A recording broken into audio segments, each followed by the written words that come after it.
साथियों भैनों भराओ, मैं तुझे एक निक्की जी कविता सुनाना है जी। अपने सज्जन साथी जिहड़े शराब शरूब पीइयै घर जाते ते लड़ाई झगड़े ओहदे पिछे थोड़े चार शब्द लिखे ते तुसें सुनाना है। सारें कोला पैह्लें मैं सुनाना घार सिंगार।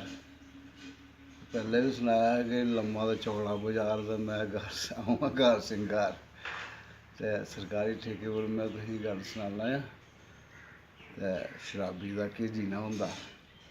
ते साथियों गल इ'यां कि शराबी दा नहीं जीना लोको, शराबी दा नहीं जीना। आपे डाफन मैंह्गियां बोतलां जनानियें मारन मीना। झुर झुर करदा ध्याड़ी लांदा शामीं रखदा ख्याल नहीं। पीयै सज्जै खब्बै डिगदा टब्बरै दा कोई ध्यान नहीं। अपने आप गी राजा समझै बाकी सूली चढ़दे। बाह्र भामां ओह् टेकन मत्था घर जनानी बरदे। घर बेचारी करै किते बी अंदर नेईं किश लभदा। घर आंदा ओह् लेई लोआरे नेईं कुसै ओह् फबदा।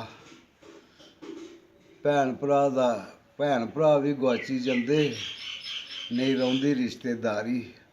आपूं जींदा मरदा रौंह्दा लाड़ी दुखें दी मारी। बजारें पुलसां लाई दस्सन भामां ठेके शरेआम न खु'ल्ले। केईं लोग परेशान न बजार पुलस पीन निं दिंदी। घर लाड़ी जीन निं दिंदी। तां शराब निं पीना लोको, शराबी दा निं जीना। शराबी दा निं जीना लोको, शराबी दा निं जीना।